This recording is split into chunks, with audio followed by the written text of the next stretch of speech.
Shroomraver here, and welcome back to the Nickname Academy, the series where I'm going to take every single Pokemon from Bulbasaur right the way through to Eternatus and give them all nicknames. When future generations come out, we're going to do them as well.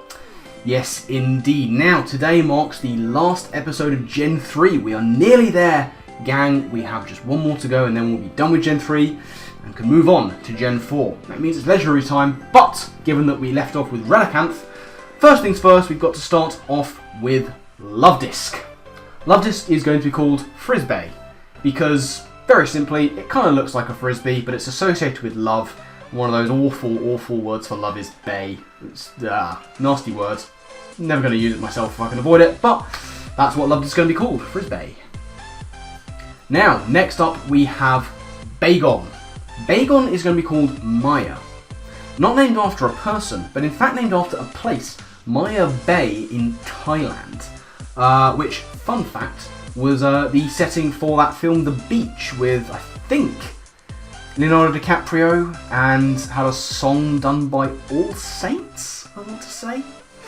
Bit of knowledge that I can try and drop. Hopefully that's right. If not, I'm sure someone will call me out for it. But we're not focusing on the movie. We're not focusing on the song. We're focusing on the coral, which is within the bay. And it's actually quite a sad thing because 80% of the coral in the bay has been destroyed by pollution, at least when I sort of looked it up, which is a very sad thing.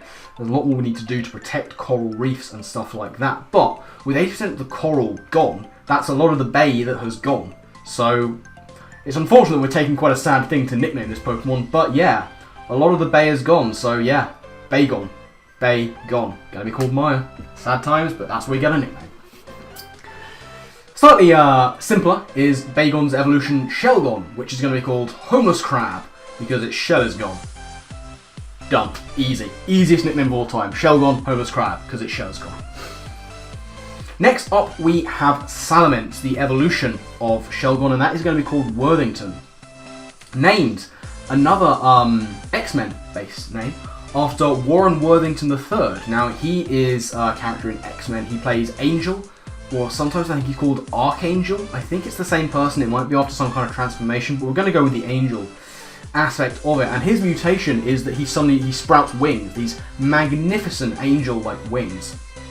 And that's basically how Salamence comes to being. Like, the dream of RAYGN is to be able to fly. It evolves into Shelgon, encases itself in rock or some kind of carapace of some kind, and then as part of its evolution, it sprouts wings, just like Warren Worthington III in X-Men, so Salamence is going to be called Worthington. And this one works for the Mega as well. I saw no particular reason to change the nickname for the Mega, so Mega Salamence is still going to be called Worthington.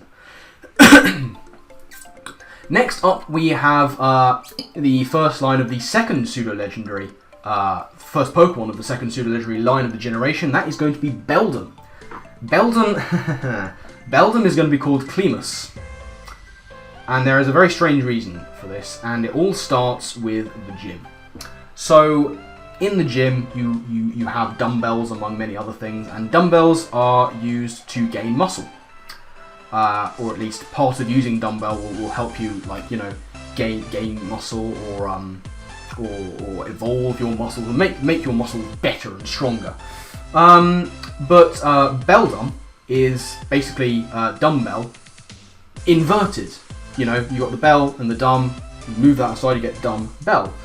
And if they're used to accentuate muscles, then muscle with the same thing backwards, you take mus and sul and you move it across and you get CLEMUS. So Beldum being dumbbell backwards, his nickname is going to be CLEMUS, which is muscle backwards.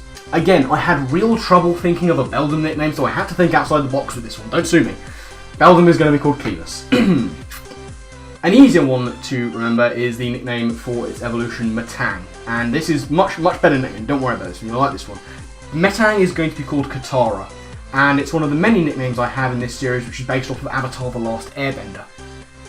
Katara is one of the main characters from Avatar: The Last Airbender. She is the person who, she saw the big ice encasing that had Aang inside.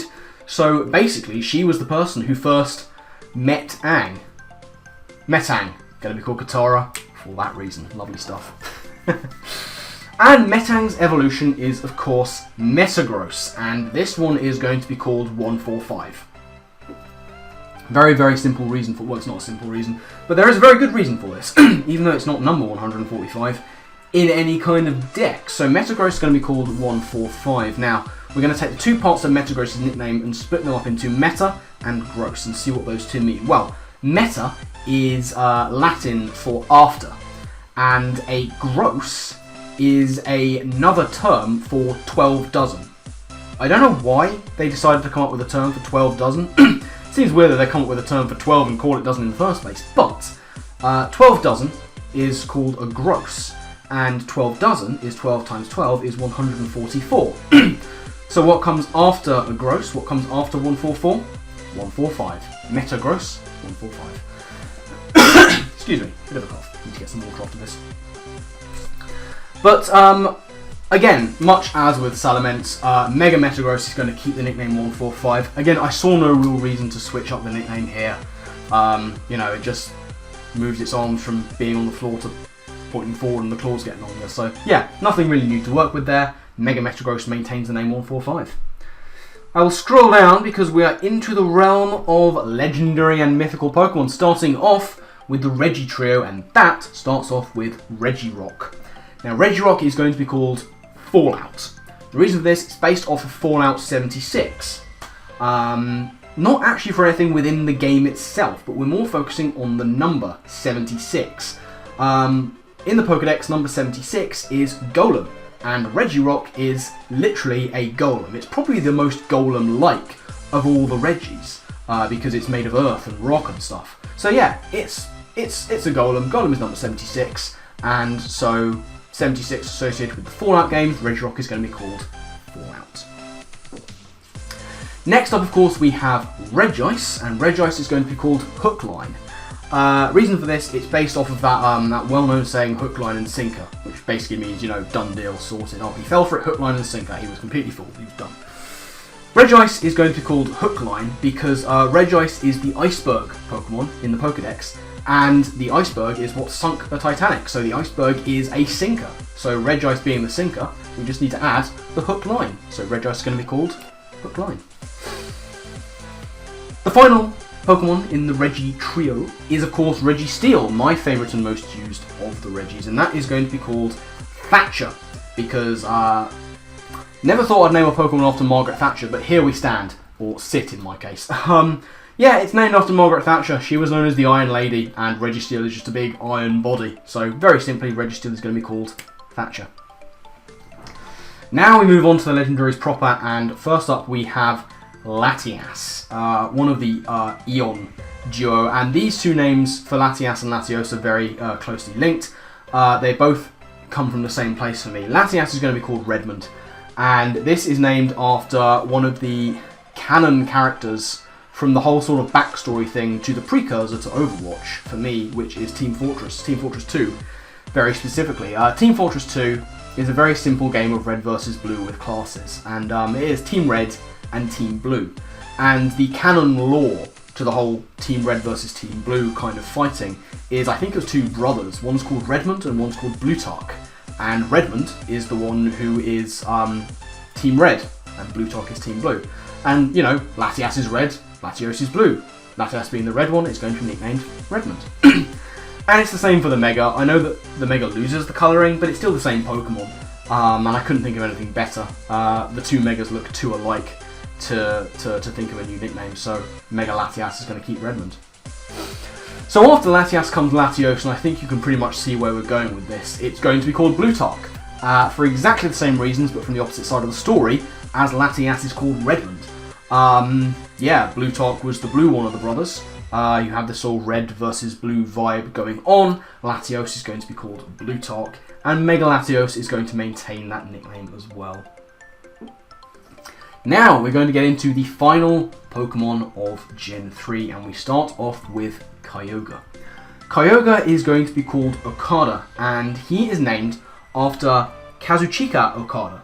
I hope I'm pronouncing that right, I'm probably not. Either way, Okada is a Japanese wrestler. He wrestles New Japan Pro Wrestling over in, funnily enough, Japan.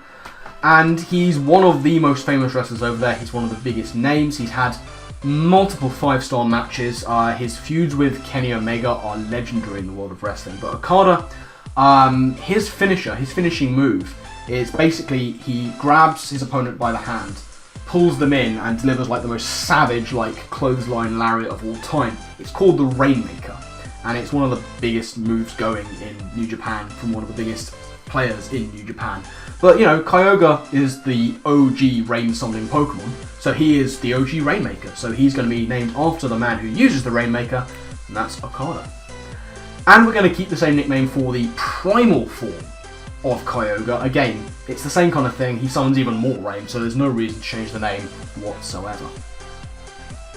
Kyogre's counterpart in Gen 3 is, of course, Groudon. Groudon is going to be called Australia. Reason for this, Groudon in the Dex is known as the continent Pokemon, and Australia is the sunniest continent on the globe. It has the more solar coverage than any other continent, and again, Groudon is the one who summons the sun, giving solar coverage to everything around. So yeah, very simple one there, Groudon going to be called Australia. And much like with Kyogre, we're going to keep the same name for the primal Groudon form as well.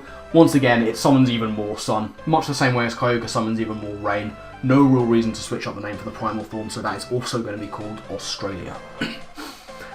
Now, this next one's a big one for me, because my man Chaos watches these videos, and this is his favourite Pokemon. So I've got to be careful here. I'm not going to be, he's going to hate me anyway. We have Rayquaza. And Rayquaza is going to be called RAYGN.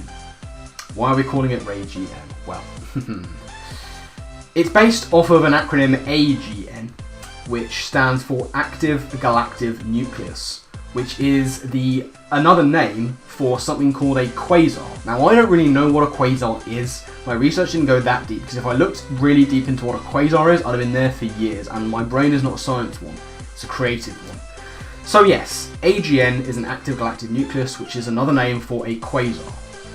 If we put Ray in front of that, you get Rayquaza. So you put Ray in front of AGN, you get RAYGN. Rayquaza, going to be RAYGN for that reason. I'm not sorry, Chaos, I love that nickname. And you know what, we're keeping it for Mega Ray as well. Again, it's based off the name, so there's no real reason to switch it up for the Mega form. So Mega Rayquaza is also going to be called RAYGN. And so we move on to the penultimate Pokemon in Gen 3, and that is going to be everyone's little Hax Gremlin, Jirachi. And Jirachi is going to be called Darily Flinchable. Now, this is based off of food stuff over here. We have a processed cheese maker called Darily, and they make one of their earliest and probably their most famous products is these things called dairy triangles, which are these triangular shaped Darily products. Little fake cheese. They also make things called Darily Lunchables, which are the little things where you get a little pack and you've got like crackers and you've got like a little dairy cheese thing and you've got a little bit of very, very, very, very, very processed fake ham or something. You make little stack things of them. I still eat them to this day. I can get them at the corner shop, and you know, when I'm feeling like I want to be 7 years old again, I may get one for lunch. But I'm getting off track. Jirachi has these sort of yellow triangles on and around its head, which kind of look like the Darily triangle products. But also, Jirachi is known for flinching everything in its path. So we take the Lunchable part, we change that to flinch, and we get Jirachi Darily Flinchable. Why not? And so with that, we move on to our final Pokemon of Gen 3, and that is going to be Deoxys. Now, Deoxys is going to be called FIJICHECKS. And there's a very specific reason for that. FIJICHECKS. What is FIJICHECKS? Well, FIJICHECKS, and this is the first time I've ever done this because I don't have a profile on the site we're going to talk about here. FIJICHECKS is a profile of a user of Instagram. Now, why are we looking there? Well, FIJICHECKS on Instagram is the origin of the very famous "he protect, but he also attack" meme. That's where it came from. It came from this account FIJICHECKS. And that's why we're looking at Deoxys, because we're going to use this name for all forms of Deoxys. Because Deoxys attacks, he protects, he's got attack form, he's got defense form, he's got speed form, he's got every form possible under the sun. So he does all of those things. He does attack, he does protect, he does also other things as well. And that is why Deoxys is going to be called FIJICHECKS. For that reason. So yes, that is going to end off this video. And with that, we have come to the end of Generation 3. So, thank you all very much for watching. I do hope that you enjoyed. Remember to leave your nickname suggestions for the Pokemon we covered in this video. Let me know your favourites throughout the entirety of Gen 3, the series, everything. I love hearing your guys' suggestions for nicknames. I love hearing your thought process behind how you come up with your nicknames.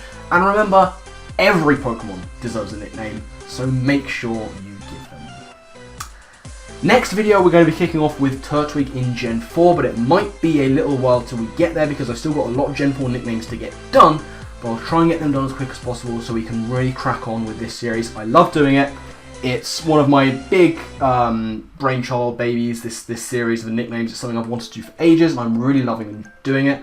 I hope you're enjoying watching it as well. But that's going to be it from me. I've rambled on for far too long. So, my final thank you to you all for watching. And I guess with that, I'll see you next time. Laters.